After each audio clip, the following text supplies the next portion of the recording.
इसमें पूरे भारतवर्ष के विद्यालयों के सबसे उत्कृष्ट विद्यार्थी भाग ले रहे थे। भाग ले रहे सभी छात्रों के लिए दान दक्षिणा थी और जीतने वाले उम्मीदवार के लिए थी राजा के मंत्रिमंडल में मंत्री पद की कुर्सी। इस सम्मेलन में तक्षशिला का प्रतिनिधित्व कर रहे थे वहां के सबसे होनहार छात्र चाणक्य। दरबार में राजा के महामंत्री कृष्ण स्वामी सभी प्रतिभागियों से एक एक कर देश के समाज के हित के बारे में प्रश्न पूछ रहे थे, लेकिन अब तक एक भी प्रतिभागी ऐसा नहीं मिला था जो उनके प्रश्नों का संतुष्टिजनक उत्तर दे सके। और अब बारी आई चाणक्य की। उन्होंने राजा और पूरे मंत्रिमंडल को नमन कर अपना परिचय दिया। उसके बाद वो अपनी शिखा की गांठ को कसते हुए आ खड़े हुए राजा के सामने प्रश्नों के उत्तर देने। उनके चेहरे पर एक शालीनता का भाव था। महामंत्री ने चाणक्य से अपना पहला प्रश्न पूछा, सबसे बड़ा शत्रु कौन? चाणक्य मुस्कुराए और बोले, अहंकार। अहंकार से बड़ा और कोई शत्रु नहीं। वहां बैठे मंत्रीगणों ने चाणक्य की प्रशंसा की। कृष्ण स्वामी ने अगला प्रश्न पूछा, सबसे बड़ा धन क्या है? चाणक्य बोले, विद्या। विद्या ही सबसे बड़ा और अनमोल धन है। उत्तर सुन प्रतिभागियों ने तालियां बजानी शुरू कर दी, लेकिन राजा भीमदेव ने उस उत्तर में कोई रुचि नहीं दिखाई। उनके लिए एक राजा के राजकोष का धन ही सबसे बड़ा धन था। प्रश्नों की श्रृंखला को आगे बढ़ाते हुए महामंत्री ने तीसरा प्रश्न पूछा, सबसे बड़ा वीर कौन? चाणक्य का उत्तर था, दानवीर। चाणक्य का यह उत्तर राजा भीमदेव को चुभ गया। उन्हें लगा मानो चाणक्य उनकी संपन्नता, उनकी वीरता का उपहास कर रहा हो। उन्होंने अपने क्रोध को काबू में करने के लिए राज सिंहासन को कस के पकड़ लिया। चाणक्य राजा की भावनाएं भांप गए, लेकिन बगैर किसी चिंता के भाव को उजागर किए खड़े रहे। वहां बैठे प्रतिभागी और मंत्रिमंडल ने जब राजा को देखा तो वो सहम गए। महामंत्री अगला प्रश्न पूछने ही वाले थे कि राजा भीमदेव ने अपने हाथ के इशारे से उन्हें रोक दिया। राजा के चेहरे पर गुस्सा साफ झलक रहा था। उन्होंने भारी आवाज में कहा, इस ब्राह्मण छात्र से अगला प्रश्न हम पूछेंगे। सभा में सन्नाटा छा गया।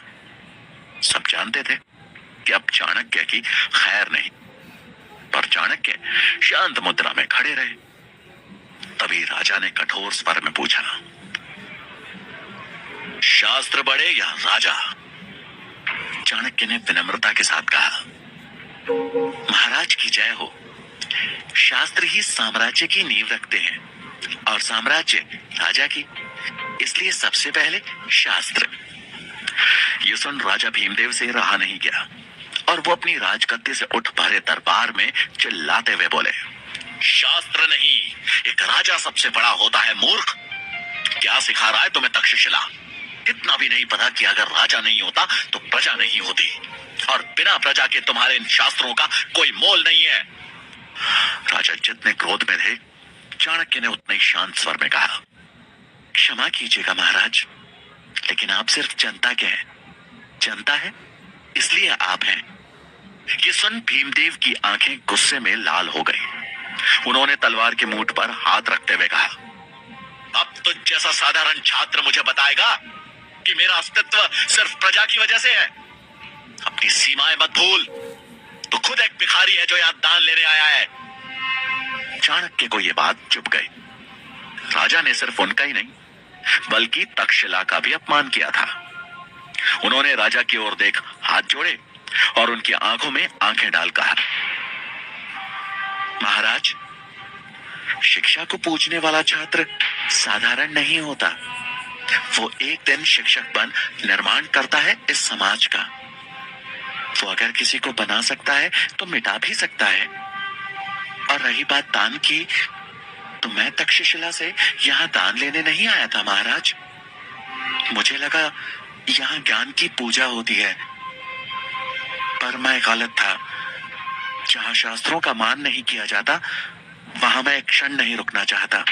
ऐसा कहते हुए उन्होंने राजा को प्रणाम किया और दरबार से बाहर जाने लगे। उन्हें जाता देख राजा ने अपनी तलवार खींच ली और कहा, तुझे जाने की आज्ञा किसने दी? चाणक्य के कदम वहीं रुक गए और उन्होंने पलटकर अपना शीश झुकाते हुए कहा, क्षमा महाराज, अगर के सम्मान को ठेस पहुंचाई हो।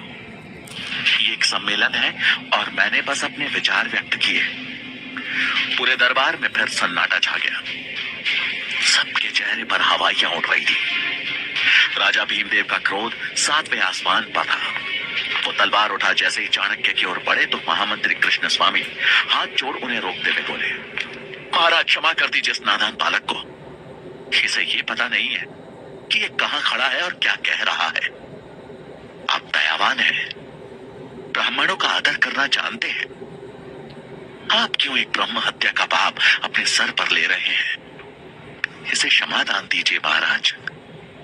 चाणक्य ने भी राजा और वहां उपस्थित सभी लोगों को नमन किया और राज दरबार छोड़ जाने लगे।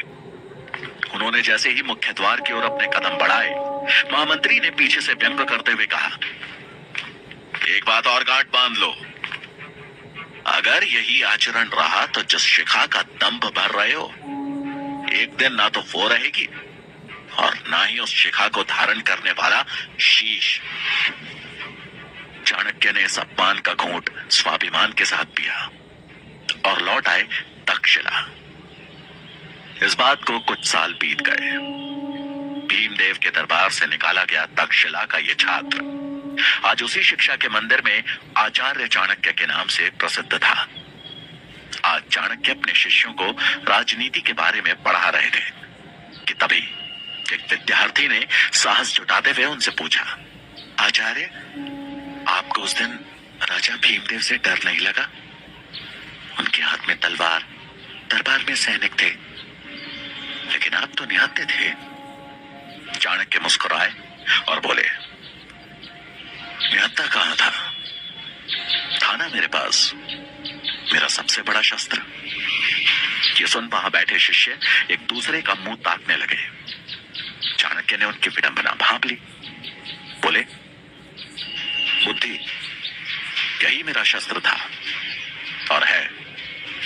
एक बुद्धिमान व्यक्ति अपनी बुद्धि, चातुर्य और विवेक से किसी भी युद्ध में विजयी हो सकता है, फिर चाहे परिस्थिति कितनी भी बुरी क्यों ना हो। ये सुन छात्रों को यकीन हो गया कि उनके आचार्य कोई साधारण आचार्य नहीं है। चाणक्य अगला पाठ शुरू करते कि तभी उन्हें तुरंत पुस्तकालय में पहुंचने का संदेश मिला। पुस्तकालय पहुंच चाणक्य को वहां आए एक संदेश वाहक से पता चला कि गांधार के राजा आंबी ने बिना लड़े ही मैसेडोनिया के सम्राट सिकंदर के सामने आत्मसमर्पण कर दिया है और अब सिकंदर की नजर संपूर्ण भारत पर है। खबर सुन चाणक्य चकित रह गए और कुछ सोचते हुए वहां उपस्थित आचार्यों से बोले, इसका मतलब तो यह हुआ कि सिकंदर कभी भी भारत पहुंच सकता है। हमें भारत को बचाना होगा और यह तभी संभव है जब भारत अखंड बने।